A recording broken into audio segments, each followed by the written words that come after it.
Hello,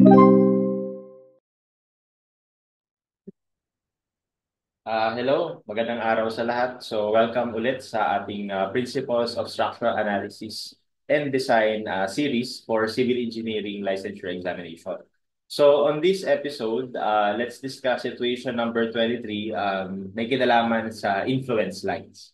So, a 25-meter long girder of a bridge is simply supported at the right end and at 3 meters from the left end. So, meaning, kung ang beam natin ay 25 yung buong length. So sabi niya, may simple support daw sa right end, tapos meron another simple support sa 3 meters from the left. Ayan, so yun yun, no? Tapos, you're given this loading. So, uniformly distributed load of um, 9.35 kilonewtons per meter. And then concentrated load for moment is 80 kilonewtons. And concentrated load for shear and reaction is 115.7 kilonewtons. So for the first question, what is the maximum mid-span positive moment? Okay. So, bago natin sagutan yung problem, i-establish muna natin yung influence line diagram ng reaction, shear, at saka ng moment, no? On a specified point. So let's say, for example, we have a simply supported beam, no? Influence lines. Summarize na natin para madali na. So, ito kunwari ay simply supported lang. Okay? So, unahin na natin letter A is reactions. Okay? So, influence line for reactions is always, tandaan nyo na, always, kung nasaan yung support na hinahanapan mo ng influence line, laging 1 yung ordinate doon. No? Laging 1. So, ibig sabihin kung lagyan ko ng letter, kunyari A, B. So, yung influence line para sa reaction kay A ay ganito. 1 to, tapos lagi na lang yan linearly varying. No? So, 1 ito. Para kay A, no?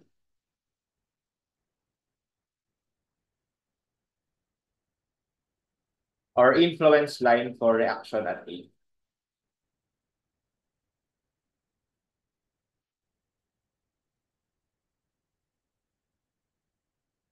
Okay? And then, kung gusto mo naman reaction kay B, o di ganun ulit, 1, ito, tapos yung iba, linear lang yan. So, and then 0 dun sa kabilang support. So, palaging ganun. Ayan. Okay? No? So, that is for reaction. So, ngayon you might ask, Sir, paano naman kung may overhang? No, ito kasi walang overhang eh. Kaya parang madaling isipin. Ganito yan. So, lagyan natin ng overhang. Lagyan natin ng overhang magkabilaan. Gilid lang muna natin to.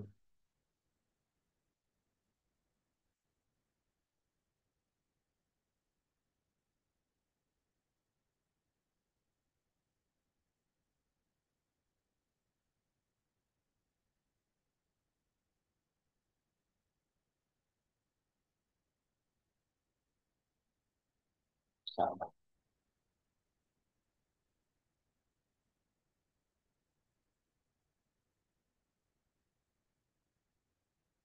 Influence line for RB. Okay, so again, ano siya, no? Ayan, triangular. So, paano po pag may overhang? So, ganito lang yan. Di ba ang sabi ko, basta palagi, kung nasaan yung support na hinahanapan mo na reaction, laging 1 ang ordinate doon kapag reaction. Tapos yung ibang parts, ano na lang, no, linear na lang na variation. Or di kaya, parang i-extend mo na lang yung line na to.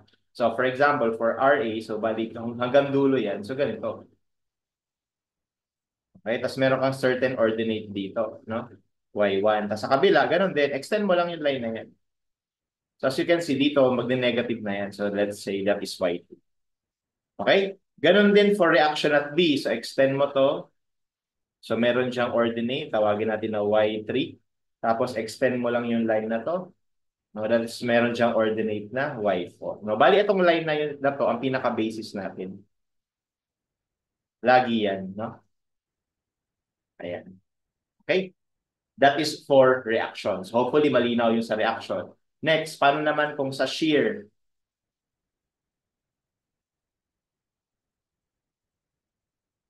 Okay? For influence line of shear, tapos mag-define tayo ng certain point. Dito na lang tayo sa baba. Okay, kunwari ito ulit yung simply supported beam. Tapos kunwari ang gusto mong hanapan ng influence line, itong point na to. Yung point na yan, no? Na may distance na A at saka B from the left and right end. So ito ay L. Okay? So ang tatandaan naman natin dito, palagi, no? Palagi, ang influence line for shear at this point, tawagin natin na point 1. May point na yan. So influence line for shear at point 1. Okay? Palagi na, okay, laging pababa, tapos kung saan yung point na yon, tataas ka. Tapos another line. Okay? Tapos ang magnitude nitong nasa ilalim is A over L. Ito namang nasa ibabaw ay B over L. So yun na ang tandaan natin, no? Okay? And then paano po kung may overhang? O ganun ulit, kung may overhang, natin na overhang, itutuloy nyo lang yung linya. So bali ito, tutuloy lang natin. Meron siyang certain ordinate, y1. Tapos tutuloy mo lang din to, no? Meron siyang another ordinate, y2. Ganun lang yun kapag ka shear, no? Paano naman po kung moment? Yan. Ay, paano naman po kung moment? So, kung moment naman, again, let's refer to the same point, ha? So, let's start ulit, kunwari ay simply supported lang siya. Okay? So, tatandaan naman natin dito kung nasaan yung point na hinahanapan mo ng influence line for moment, tataas lang yan doon sa point na yon na parang triangle or na exactly triangle. And then yung magnitude nitong ordinate na to would be AB over L. No? Tandaan nyo na yun. Okay? Tapos kung may overhang, ganun ulit. Extend lang. Extend mo lang yung linyang to. Meron ka ditong ordinate, Z1 kunwari. Tapos extend din natin to. Tapos meron din tayong ordinate dito na tawagin natin na Z2. Okay? So yan na yung influence line for moment at 1. Okay? So reaction, ang ordinate palaging 1. Kapag shear, yung kaliwa A over L, yung kanan B over L. Tapos kapag ka moment is AB over L. Ganun lang. Tapos extend lang ng linya. Okay? Napakasimple. Alright. Ngayon ko na the shear and moment. Pinagsama ko na pala. Okay? So ayan. Sagutan na natin to. So bali, what is the maximum mid-span positive moment? So ang mid-span ay sabihin na natin nandito, no? So ibig sabihin nasa 11 meters by 11 meters. Okay, so i-drawingan natin ng influence line yung para kay moment, no? So sa number 1, para kay moment dyan. Like I said, no? Kung kabisado mo na yun, napakadali lang niya tong influence line. So yan yung point na hinahanapan natin. Palagi yung ordinate dyan is AB over L. AB over L. Tapos mag-zero sa support, kung saan yung support na yan. Tapos mag-zero din sa support na to. Okay? Tapos dahil meron pa tayong span sa kaliwa, extend mo lang. Okay? Tawagin lang natin ito mamaya. Oh, mamaya na yan. No? So computin muna natin AB over L. So ito na lang, AB over L. Eh di ba yung A natin dyan, ito. Yung B natin dyan, itong 11. So 11 by 11 over 22. Okay? And that gives us 11 squared over 22. So that gives us an ordinate of 5.5. 5.5, no? So therefore, anong gagawin? Ibig sabihin, kung makikita sa diagram, itong part na to will be under positive moment. Tapos itong part na to sa ilalim will be under negative moment. So ibig sabihin, when it comes to loading the beam, um, loading the beam in terms of concentrated load, it's obvious na dito natin yung dapat ilagay, no? Kasi ito yung maximum ordinate. Or you can also check kung ano to, pero I doubt na mas malaki yan. So check natin, no? So ito ay, ano ba to? 11, 11, tapos ito ay 3. Tapos tawagin ko na lang ito na Y1, no? So by ratio and proportion, we can solve for y1. y1 over 3 is 2. So gamitin na lang natin itong triangle na to. At saka ito. That will be ito, which is 5.5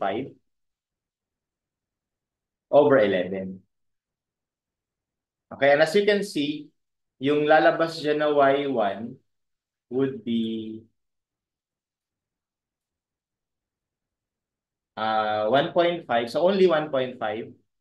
So meaning hindi siya ganun kalaki compared sa 5.5. So ibig sabihin, it is safe now to conclude that our concentrated load for moment, which is yung 80 kilonewton, ay ilalagay natin dito mismo sa ordinate natin. Dito natin itatapat. So dito natin ilalagay yung ano na yun. Let's say ito siya. Yung 80 kilonewton na yun. Okay? Tapos, saan natin ilalagay yung uniformly distributed load?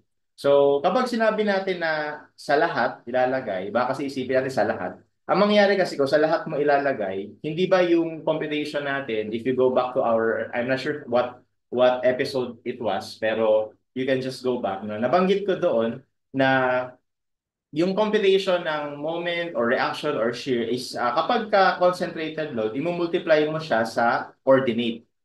So, bali itong 80, pag binultiply natin ng 5.5, yan na yung moment na ipoproduce na itong 80 kilonewton kapag dyan mo nilagay. Ang concentrated load naman, ang minumultiply natin sa kanya, instead na ordinate, ay area. No? Area nung influence line. So, ibig sabihin, kapag niloadan ko to ng buo, yung mga load na nandito, mamumultiply sa area na to na negative. Tapos yung mga load na nandito, mamumultiply sa area na to na positive. So ibig sabihin, in total, hindi ko mapuproduce yung maximum moment kasi merong mga negative, merong mga positive, so merong magbabawasan sa isa't isa. So instead, mamimili lang tayo, no? So dahil actually ang sinabi sa problem is positive lang yung tinatanong, so ibig sabihin, dito, malinaw na kailangan ilagay natin yung uniform load kung saan lang merong positive area dun sa influence line. So dito lang. Ay, dyan lang natin ilalagay yung 9.35 kilonewton per meter. And from this loading condition, we are sure that we can produce the maximum mid-span positive moments. And to calculate that, okay, for number one, no, so maximum mid-span moment would be yung 80, multiply natin sa ordinate na pinagtapatan natin, which is yung 5.5, plus yung 9.35, yung multiply natin sa area nung influence line na kulay yellow. So ano bang area niya? Di ba 1/2 base times height lang. So 5.5 tapos 22 plus 1/2. So we have 1/2 times 5.5 times 22. Okay? And that would give us our maximum. So positive, no? Maximum positive mid-span na moment. So let's see. So we have 80 times 5.5 plus 9.35 times area of 1/2 base times height. So that gives us 1,005.675. 1,005.675 kilonewton meter. And that will be our answer for number one.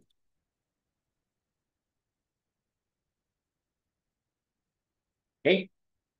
So letter A. Next, number 2, calculate the maximum support reaction naman. Maximum support reaction. So tuloy natin dito sa baba, number 2. So kailangan natin ngayon i-drawing yung influence line for reaction. Okay, so to do that, let me have another figure here of our beam. Okay, and siguro this time diitan na lang natin.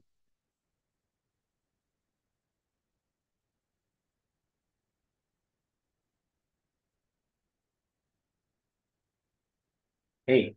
So our influence line for reaction, actually dito, walang binanggit kung aling ano eh. Sabi niya lang, di ba, sa problem, what is the maximum support reaction? Hindi niya binanggit anong support, yung nasa left o yung nasa right. So ibig sabihin dito, pinapahanap yan yung pinakamalaki, no? For both left and right. So ibig sabihin, kailangan natin i-figure out kung alin to. So unahin ko muna siguro ito nasa right. So, ang influence line natin for the support on the right will be, sabi ko nga, 1 lang yan, 1, automatic. Tapos 0 dun sa kabilang support, tapos extend lang. Okay, tapos tawagin ko ito na Y2. Okay?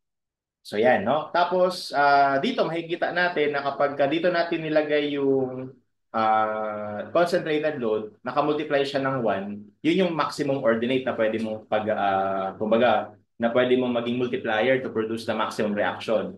And then for the uniform load, we could either choose here or here. Kaya lang, dito sa part na to, take note, negative siya.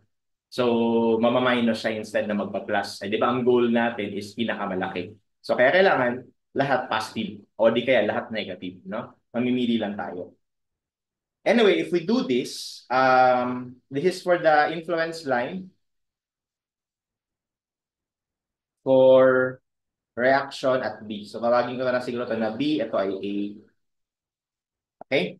So, now, kapag ganyan, ibig sabihin lang,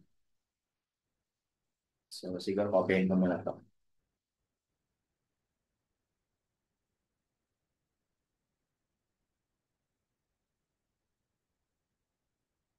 Okay, so dito mo tayo sa kaliwa, ah. Ayan, no? So, ibig sabihin, kailangan kong ilagay yung distributed load dito,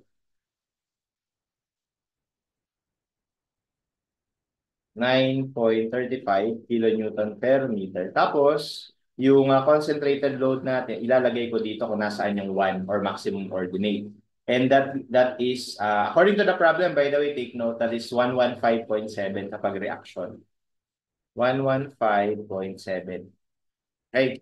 So, ito yung ano natin, ang maximum reaction for B would be 115.7 times 1 plus yung area nito, no? So, di ba 22 ito?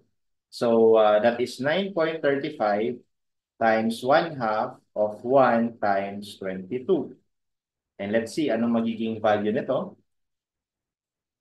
So, this gives us 115.7 plus 9.35 times 1 half ng 1 times 20. This gives me 218.55, no? 218.55.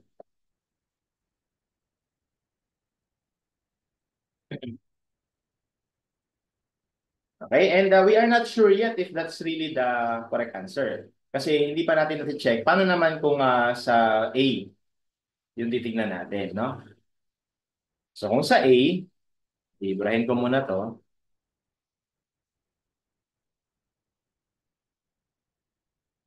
So for RA naman, so ang influence line diagram for the reaction at A would be kung nasaan yung support, dun yung 1.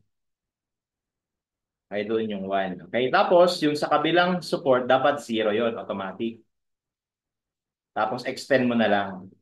Ayan. Okay? Tapos tawagin ko ito na Y3. Although hindi ko sinolve yung Y2 kasi ano naman negative kasi yung side na yan eh. Pero this time, let's solve for Y3.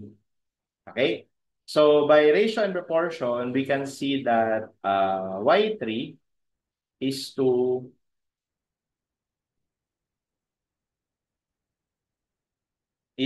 the total length, which is 25, equals 1 is to 22. So therefore, Y3 would give me 25 over 22. So that gives me 1.136, no? Something. Okay?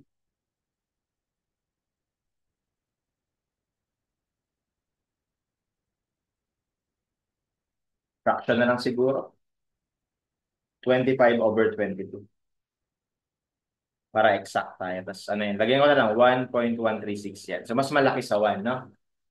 Okay. Tapos, so based on the influence line, we should figure out na para ma-maximize ko yung reaction sa A, as you can see, lahat ito positive eh. So ibig sabihin, in this case, kailangan ko loadan lahat ng uniform load. Kasi wala namang ano dyan, parang kontra na sign or baliktad na sign. So dito ko nga ilalagay lahat ng 9.35. Tapos saan ko ilalagay yung yung concentrated load na 115?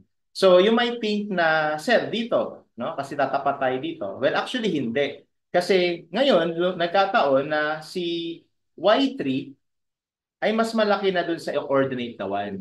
Kaya mas ma-maximize natin yung reaction sa A kung ilalagay natin yung concentrated load dito sa free end. 115.7 kilonewton. Kasi ang gusto natin, maitapat yan sa maximum na ordinate.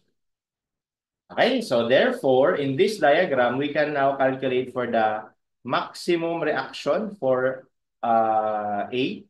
That is 115.7 times yung 1.136 or 25/22 plus yung area ng triangle, no? So dahil buong triangle yung gagamitin natin, itong lahat, no? So we have 9.35 times 1/2. Ang base natin is yung buo, 25. Ang height natin is yung 25/20 or yung 1.136. And this should give us the maximum reaction at A. Tignan natin. 115.7 times 25/22 plus 9.35 times 0.1/2 ng 25 times 25/22. And this gives me 264.29 kilonewtons. And comparing the two, no, yung RA ay mas malaki sa RB max. So therefore, ito yung mag-govern. So yan yung maximum possible reaction dun sa buong span. So therefore, the answer would be, ano yun? 264, no? Point something. Letter T. Okay? Now lastly, what is the maximum mid-span negative moment? So dito pag-iisipan naman natin, saan natin ilalagay yung load para negative yung moment. No? So actually, again, sa mid-span pa rin ha, sa mid. So ibig sabihin, ito pa rin yung influence line natin. Pero kung makikita nyo, dapat para makaproduce tayo ng negative moment sa mid-span, kailangan yung concentrated load, dito na natin itatapat kasi negative yan eh. Tapos yung uniform load, dito rin natin itatapat kasi negative din yan. Okay? So in short, ganito ang mangyayari for number 3.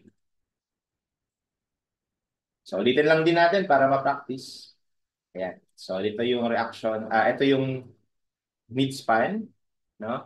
Tapos yung influence line natin sa mid-span ay, okay, kung nasaan yon, AB/L, tapos 0, tapos extend, may negative dyan.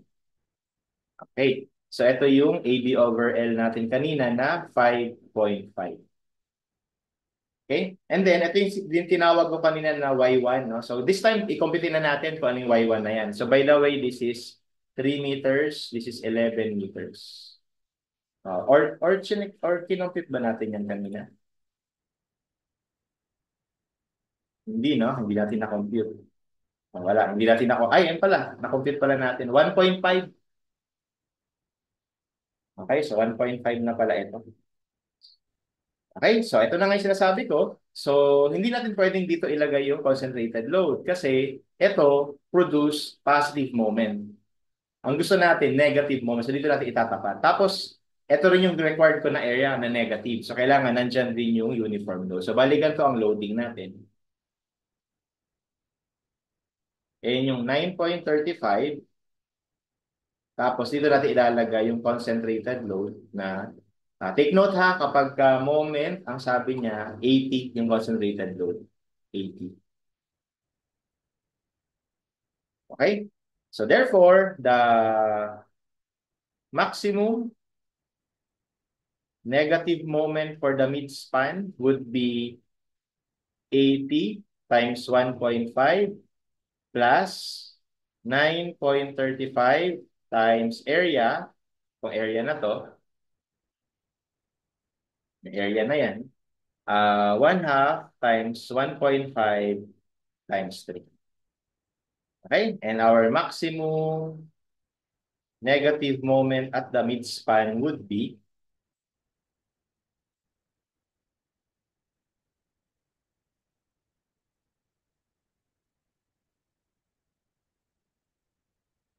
141.04. kilonewton meters. And that would be our answer. Okay? So 141. Okay, so hopefully may natutunan dito sa video na to. No? So thank you all for watching and I hope to see you on the next video.